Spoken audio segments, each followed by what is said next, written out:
Colorado Territory, August 1873. The girl collapsed face first in the wheat stubble, hair tangled, dress torn, and blood streaked down one arm like paint. Adam Neale dropped the scythe he had been swinging since dawn. For a moment, all he could hear was wind in the stalks and the thud of his own boots running. "Miss? Hey, can you hear me?" Her skin was hot beneath the dust, her breathing shallow. She stirred when he touched her shoulder, but her eyes stayed shut. He looked back toward his farmhouse, just a half-mile off. Adam was not a man who hesitated, not after everything he had seen in the war and built with his own 2 hands since. He lifted her carefully, arms under her knees and back, and carried her toward the house. Inside, he laid her on the couch near the hearth, fetched a basin and cloth, and cleaned the worst of the grime from her face. A cut along her cheek had dried, but her lip was split and one ankle swollen. She flinched when he touched it. When she finally opened her eyes, they were gray-blue, storm-colored and wild with fear. "You are safe," Adam said quietly, crouching beside her so she could see he meant no harm. "My name's Adam Neale. You passed out in my field. Do you know your name?" She blinked slow, then nodded. "Keziah. Keziah Whitlow." Her voice was hoarse. Adam poured a cup of water and helped her sit enough to sip. "Are you hurt anywhere else?" he asked. "My ribs," she whispered. "He kicked me." Adam's jaw tightened. "Who did?" "My father." Her fingers clutched the blanket. "He said if I ever ran again, he'd bury me where no one would find me. But I had to.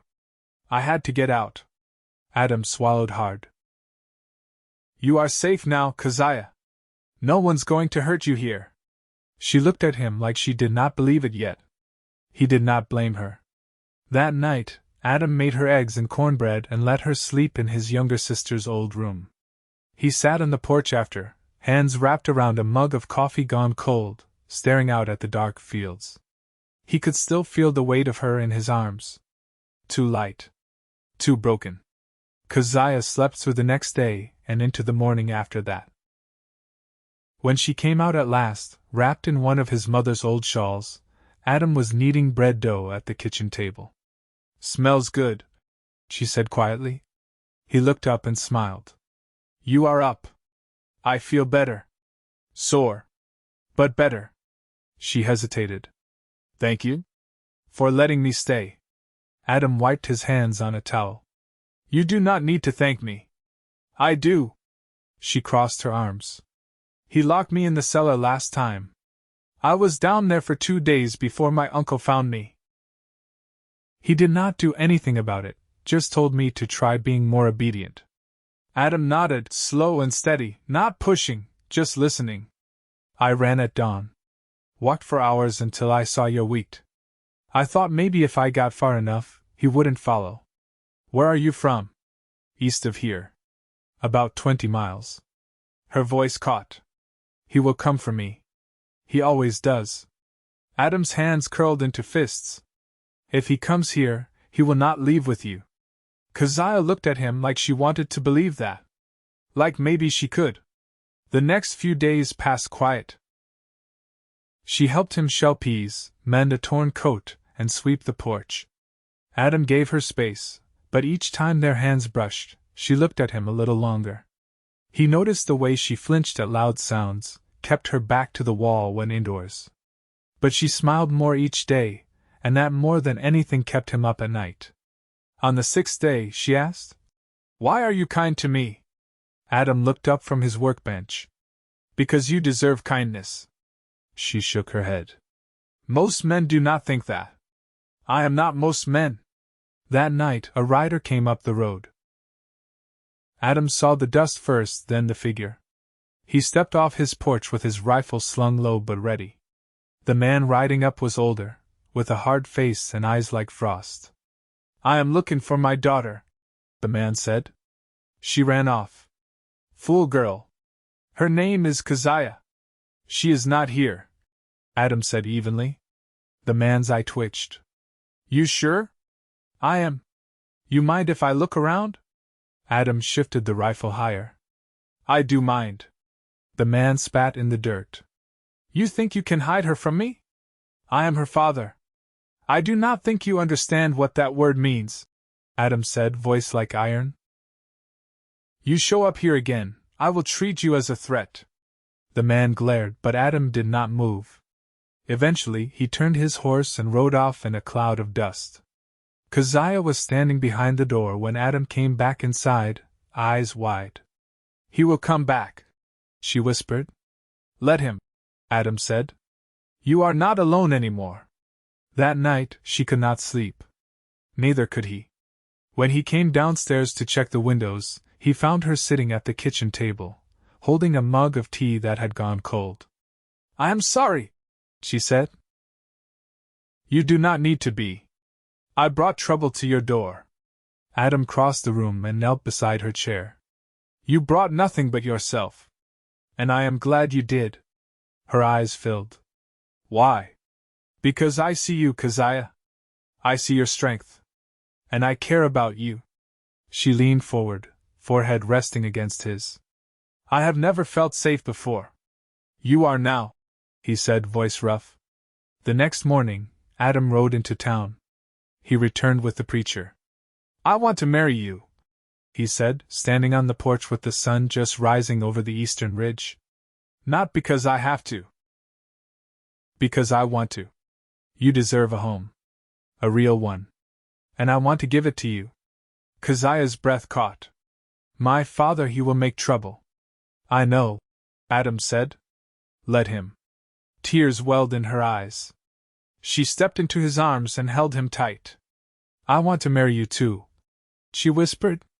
And so, under the cottonwoods by the creek, Keziah Whitlow became Keziah Neale. She wore a blue dress borrowed from Adam's late sister's trunk. He wore his father's old vest. The preacher said the words, and Adam held her hands like they were the only thing tethering him to this earth. When they kissed, it was not rushed. It was full of promise. Of safety. Of something new growing in the soil between them. And just beyond the edge of the wheat field, a hawk wheeled overhead, crying out across the wide blue sky. The wedding hadn't changed the land. The wind still moved low through the grass, and the barn still leaned a little eastward from the storms of 2 springs past. But Adam noticed the quiet inside the house had shifted. It held warmth now, not just silence. Keziah moved through the rooms with careful purpose, never hurried, always watchful. She folded his shirts with the same care she used to gather eggs each morning, as if every small task mattered. Late August brought a dry stretch, and Adam rose before the first light to check the creek line. When he came in, Keziah was bent over the hearth, coaxing the fire. She stood when she heard the door. You were gone long, she said, brushing soot from her hand. Water's low. I'll need to dig the trench deeper before the end of the week. She nodded and turned back to the pot. I can help with that. Adam hung his hat on the wall peg. No need. You're still healing. I'm not brittle, she said, and something in her tone made him pause. I know that. She stirred the pot again, slower this time. I need to work. It steadies my mind. He stepped beside her, close but not touching. Then we'll do it together. Outside, they worked in tandem, Adam with the spade, Keziah with the shovel. The sun climbed high, and sweat soaked their backs, but neither stopped until the trench ran clean and deep. She sat in the shade after, her cheeks flushed, fingernails dark with dirt. My uncle used to say women had no business near a field, she said, watching a lark hop along the fence rail. That man sounds like a fool. She looked over, chin rising. He was. But you don't know how rare you are. Adam sat beside her in the grass. Maybe. But you've got your own kind of rare. She gave a quiet laugh, one that didn't reach her eyes. You don't know everything about me. I don't need to. I know enough. She picked at the edge of her sleeve, where the stitching had frayed. I lied once. Told a neighbor woman my father was dead, just so she'd let me stay the night when the snow came early. I was 12. Adam's brow furrowed, but he said nothing. I don't regret the lie. She continued. I regret how easy it came. He looked out across the field. Sometimes lies are the only shelter we've got. That night a letter came. It was left by one of the twins from the general store, tied with twine and folded neat. Adam read it by lamplight while Keziah cleaned the supper plates. His mouth flattened into a line. "What is it?" she asked, drying her hands. "Your father filed a claim at the sheriff's office. Says I took you against your will." Her hands dropped to her sides. "He wants to ruin you. I won't let him. What can we do?" Adam stood. "We ride into town tomorrow. You'll speak to the sheriff yourself." She stepped back. "He'll think I'm lying. My father always finds a way to twist things." Adam met her eyes. "Not this time. You're not alone." The next morning, Keziah wore the same blue dress from their wedding. It had been too large, but she'd taken it in with thread the color of dusk. Her hair was pinned back, and she held her chin high as they rode side by side into town. Adam noticed how folks looked at her, not with scorn, but curiosity. She didn't flinch. Sheriff Langley was a broad man with gray in his beard and a habit of chewing the inside of his cheek.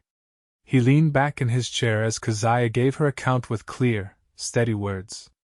When she finished, he sat forward and tapped his fingers on the desk. "Well, that don't match what Whitlow's been saying." Keziah's voice didn't shake. "He's a liar and a drunk, and he's never raised a hand in kindness his whole life." Langley looked between them. "You two married proper?" Adam nodded. "With the preacher. Witnessed by the neighbor boy and his wife."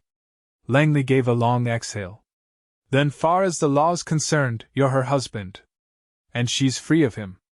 Outside the office, Keziah gripped the porch rail and didn't speak for a long moment. "I thought I'd feel more relief," she finally said. "You will," Adam said. "It just takes time." They rode home slow, the sun behind them, dusk turning the wheat to fire. That night, Keziah sat at the table with a stack of cloth squares and a needle between her fingers. "What's that for?" Adam asked, setting a fresh bucket by the hearth. "A quilt," she said without looking up. "I never had one of my own. Thought I'd make one now." He watched her in the firelight, her brow furrowed in thought. "I can help," he offered. She smiled faintly. "You don't strike me as a man fond of stitching." "I'm not. But I'd learn if it meant sitting beside you." Her hands stilled. "Then come sit." He did, and for the first time in years, Adam Neale held a needle in his calloused hands and tried to follow the rhythm of her stitch. The thread tangled. She laughed, soft and warm, and leaned close to guide his fingers. Outside, the prairie stretched quiet and wide, the moon rising slow over the hills. Inside, the fire crackled, and two hearts, once battered and weary, began to take root in the same soil. By early September, the cottonwoods along the creek had begun to yellow at the edges, and the air in the evenings turned cool enough that Keziah pulled her shawl tighter when she stepped out to gather kindling. Adam had started closing the shutters at dusk, a habit from his years in Kansas when a sudden chill could sneak in through the smallest crack. That morning he returned from checking the north fence line with a splintered rail across his shoulder and mud caked to his boots. Keziah stood at the washbasin kneading out soap from the bar she'd boiled down the night before, her sleeves rolled above the elbow. "I found tracks over by the river bend," Adam said, setting the broken rail down against the barn wall. "Not from the herd. Lighter weight. Riding boots, maybe 2 men." She turned, drying her hands on her apron. "You think it's him?" "Could be. Could be nothing." He took a breath. "I'm going to speak with Tomas. He knows the land better than I do. If someone's circling close, he'll see it before we do. I'll ride with you." Adam hesitated. "You sure? I'd rather face it than wait and wonder." Tomas lived a few miles west, in a sod house tucked between cottonwoods and a dry bluff. He had one eye and a way of watching without blinking. When Keziah stepped down from the saddle, he tipped his hat and led them around to the back where he was boiling strips of elk sinew. Folks been nosing around where they don't belong, Adam said, nodding toward the ridge. Tomas stirred the pot once before speaking. Saw 2 riders 3 days past. Didn't take the trail. Cut through the arroyo instead. Did they stop at your place? No. But they looked like they were hunting something. His gaze shifted to Keziah. Or someone. She didn't flinch. If they come again, will you send word? Tomas nodded once. If they come, they won't pass me without knowing I saw them. On the ride back, Keziah didn't speak until the house came into view. The fields behind it rippled bronze in the wind, but something in her stayed still. I've been thinking, she said, about what comes next. Adam slowed his horse beside hers. Tell me. I want to stay here, she said. Not just because I married you. Because I want to belong to something I chose. You already do. She looked at him, her eyes steady. Then I want to build more than a quilt and a quiet life. I want to learn how to tend stock. How to keep accounts. How to run every part of this place. Adam gave a small nod. Then we'll start tomorrow. I'll show you everything I know. That night, she took down the ledger from the shelf above the hearth and opened it beside the lamp. Her finger traced the columns, the notations in Adam's even hand. What's this figure? She asked, tapping the margin. Feed grain last winter. I bought extra in case the draw froze over. She copied the number in her own smaller script, lips pressed in concentration. You write clean, Adam said. I used to copy scripture for my mother before she passed. It was the only time I was allowed to sit still. He ran a thumb along the edge of the table. You can sit still any time you want now. I don't know how yet, she said, closing the ledger. But I'm learning. The next morning, Adam brought her out to the east pasture where the young heifers grazed along the slope. He showed her the way to check for signs of bloating, how to test the fence lines with a boot heel, where the water gathered best after a rain. She asked questions, soaking in every word. When they stopped to rest beneath a wind-warped cedar, she picked a twist of grass and ran it between her fingers. Did you ever think you'd be doing this with someone? She asked. He leaned back against the tree. Didn't think I'd ever have the chance. I didn't think I'd still be alive. Her voice was soft, but not uncertain. Adam looked at her then, really looked. There were bruises that had faded, scars that would never fully disappear, but none of it masked the woman she was becoming. Not hidden but rooted. Like the land itself. I'm glad you are, he said. She reached for his hand. Me too. In town, the talk had shifted. Some still whispered, but others had begun to bring things: an iron kettle from the Widowmere's, a basket of apples from the McCoys. No one said anything outright, but Keziah noticed how the glances had changed. Not pity. Not suspicion. Something closer to quiet respect. One afternoon, she returned from the garden with dirt under her nails and a handful of green beans. Adam was on the porch, oiling the hinges on the screen door. I've been thinking, she said, stepping up beside him. About the room off the kitchen. He wiped his hands. What about it? It gets good light. Could be a place for sewing. Or reading. Or if we ever had a child, it might do for a cradle. He turned toward her, the oil rag still in one hand. You thinking about that? Her cheeks flushed. I think about a lot of things now. He reached for her waist, pulled her in close. So do I. She leaned into him then, her face against his neck, and he held her there until the sun touched the edge of the hills. Nothing rushed. Nothing forced. Just the hum of crickets and the creak of wood beneath their feet. And in that small, steady silence, something deeper settled between them. Not just love but a life beginning to take shape, honest and whole. The first frost came early that year. Keziah noticed it before Adam did, stepping out barefoot and catching the silver crust on the porch rail with her fingertips. She didn't speak, but her breath hung in the air as she stood there, shawl wrapped tight, watching the garden bend under the cold. Adam joined her a few minutes later, rubbing the sleep from his eyes. We'll need to pull the last of the squash before sunup. I'll start with the north bed, she said, and was already stepping down the stairs, her skirts brushing the brittle grass. They worked in silence, side by side, until the sun cleared the ridge and the frost began to melt into the soil. Adam straightened and stretched his back, watching her kneel between rows and reach for each vine like she was offering thanks. You ever think about going further west? She asked, not looking up. He wiped his hands on a rag tucked in his belt. I did once.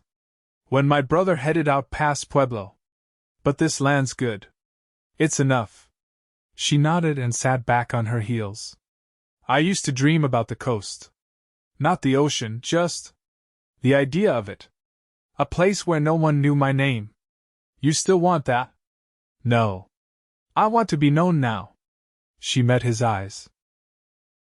But only by those who see me clear. He crouched beside her, pulling a squash with a firm twist. You're seen, Keziah. Every inch. Her hand found his without needing to search. That afternoon, a wagon rolled into the yard with a crate of seed and a sack of flour tied down under tarred canvas. The driver was a freighter Adam had bartered with last winter, a man with a crooked wrist and a fondness for dried peaches. I passed your father outside Greeley, the driver said, unloading the sack onto the porch. Looked like he'd been sleeping rough. Asked after you? Keziah's mouth tightened, but she only said, Did he seem armed? Had a rifle slung, but no horse. Said he was headed south. South's too open, Adam said. If he's desperate, he'll circle back. The freighter glanced between them. You want me to send word if I see him again? Adam shook his hand. I'd be obliged. After the wagon rolled off, Keziah pulled a nail from her apron pocket and began marking a spot on the fence post by the porch, one notch among many dates, deliveries, planting times. He won't get far on foot, she said. No, Adam agreed. But we'll still keep watch. That night, Keziah sat at the edge of the bed, brushing out her hair with slow strokes. Adam had finished checking the traps near the bluff and was washing the scent of muskrat from his hands. You ever think about what kind of father you'd be? She asked, her voice low. He dried his hands on a towel. Not until you. She turned, brush stilled in her lap. I think about it more than I expected. He crossed the room and knelt beside her. What do you see? Someone who listens, she said. Who doesn't need to raise his hand to be heard. Who teaches by how he lives. He looked up at her. That's the kind of mother you'd be. She leaned forward, resting her forehead against his. It scares me sometimes, how much I want to stay. How much I want to build something that lasts. Then we'll build it slow. Brick by brick. One season at a time. In the weeks that followed, they put up storm shutters and lined the chicken coop with extra straw. Keziah started keeping a ledger of her own, separate from Adam's, the things that grew, the neighbors who came by, the tools that dulled and needed sharpening. She wrote neat and small, always with a pencil shaved to a fine point. One morning, she found a bundle on the porch wrapped in wool and tied with twine. Inside was a pair of baby shoes, hand-stitched and unworn. No note. Just a gift left quiet. Adam came up behind her as she held them in her lap. Who do you think left them? She asked. My guess is the widow Mears, he said. She's got a memory like a mule and a soft spot for good endings. Keziah traced the edge of the leather. I'm not with child yet. Then we'll keep them in the drawer till you are. She folded the shoes in the wool and placed them beside the quilt squares in the cedar chest. The days shortened. The wheat stubble faded under frost. At night, they lit a single lamp and read aloud from the old books Adam's mother had kept, travel journals, ledgers from homesteaders, pages filled with the weight of lives lived slow and honest. One evening, as wind scratched against the panes and the fire cracked in the hearth, Keziah set down her book and looked across the table. You think he'll try again? Adam took a long breath before answering. If he does, I'll be ready. I don't want you to carry that burden alone. You're not a burden, he said. You're the reason I carry it at all. She reached for his hand. Then we'll carry it together. And in the stillness between them, with only the wind and the fire to bear witness, something unshakable settled into place, not just the promise of safety, but the quiet certainty of a future neither of them had dared to dream before. The snow came in mid-October, light at first, then heavier by the third day. It blanketed the roof and softened the sound of boots on the ground. Keziah closed the shutters one by one, her hands steady, her breath fogging against the glass as she latched each window tight. Adam had gone to check the livestock shelter before dusk, and when he returned, his coat was dusted white along the shoulders, his lashes tipped in frost. She met him at the door with a towel and a look that asked without words if everything was in its place. "Barn's sound," he said, pulling his coat off. "The gray heifer's close to calving. Might be early."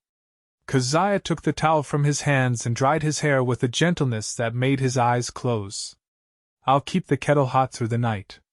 "She trusts you," he said, meaning the cow, but his eyes stayed on her face. Later, they sat by the fire with their feet close and the quilt they had finished together folded across their laps. The air held the scent of wood smoke and the last of the sage she had dried in the kitchen window. She used to say the first snow meant the land was remembering. Keziah said, her voice low, that everything buried would come to the surface by spring, so you had better be ready to face it. Adam's brow furrowed. "Your mother?" She nodded. "She was different from the rest. Quiet, but not afraid. She hid my bruises more than once, even though it made things worse for her." He reached for her fingers beneath the quilt. "She died before I turned 15. After that, there was no one left to soften him." She looked into the fire. "I thought for a long time that surviving meant forgetting. And now I think it means remembering the right parts. And letting the rest lie quiet." Adam pressed a kiss to her temple. "Whatever you carry, you don't carry it alone." The next morning, Adam found fresh tracks near the south fence. Not horse, but booted and recent. He followed them only as far as the stand of pines before they vanished beneath the deeper drifts. When he returned, Keziah was kneading bread at the table, flour dusting her sleeves. "They came close," he said. She didn't look up. "He won't come inside the house. Not with you here. I'll keep watch through the night." She wiped her hands on a cloth and crossed to him. "We keep surviving. That's what we do. But I want more than that." Adam brushed her hair back from her forehead. "Then we'll build more." That night, the wind howled against the eaves, but the fire stayed strong, and neither of them left the other's side. No rider came. No knock sounded. Only the long, low hush of winter settling across the land. By late November, the cow delivered a healthy calf, and Keziah named her Maple. She took to tending the pen each morning, whistling soft and low as she refilled the water trough. Adam watched from the porch, coffee cooling in his hand, the sight of her in a plain wool coat and worn gloves stirring something in his chest that never quite settled. "You ever think about a second house?" she asked one evening, spreading out a map across the table. He raised an eyebrow. "For what?" "For the hands we might hire. Or your brother's family, if they come back from New Mexico." He studied the map. "You're thinking ahead." "I'm thinking like someone who belongs." The next week, she brought a small leather-bound book out from the chest. Inside were pressed flowers, scraps of fabric, and a single folded page with delicate handwriting. "My mother's," she said. She kept her own notes about the land. Moon phases, bird migrations, that kind of thing. Adam read the page, then handed it back. "She sounds like someone I would have listened to." "She'd have liked you," Keziah said. "Because you listen." They started clearing a patch of ground just west of the barn, where the light fell long and golden in the late day. Not rushed. Just a few posts set, a line drawn with twine, plans whispered between them over supper and in the quiet space between waking and sleep.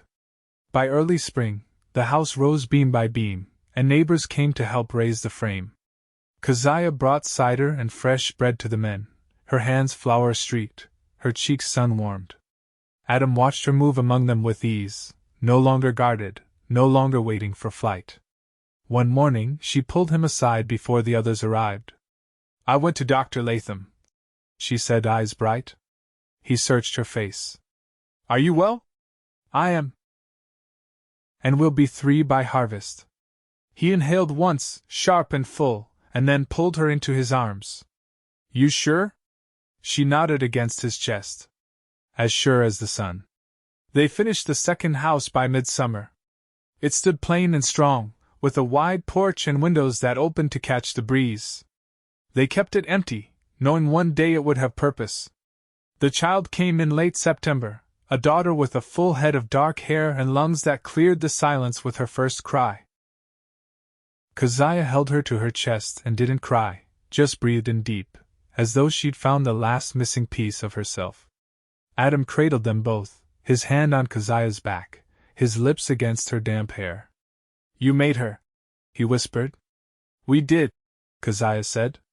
"Together." They named her Clara, after no one in particular, just a name that felt like morning. As the autumn wore on, the 3 of them spent evenings on the porch, Keziah with Clara bundled in the quilt she had stitched by firelight the winter before, Adam's arms strong around them both. The land turned gold again, and geese traced lines across the sky. The man who had once haunted Keziah's steps never returned. Whether he had gone south and stayed there, or met his end in some nameless arroyo, she never asked. Whatever weight he had once held was gone, buried not in fear but in the life she had chosen, and built, and claimed. In the years that followed, the second house became a home for Adam's niece, when she came west with a child of her own. They raised fences, planted trees, and taught Clara how to ride and read and recognize the call of every bird in the hedgerow. Keziah kept her mother's book beside the ledger now, each page filled with new notations, dates of first frost, calf births, Clara's first words. She no longer feared remembering. She welcomed it. And Adam, who had once thought himself a man meant only for quiet solitude, found that love had given him a voice worth using, and a woman who met each day with open eyes and steady hands. They grew old together in the house they had made, side by side through every season, with nothing left undone. And the land, ever faithful, held them.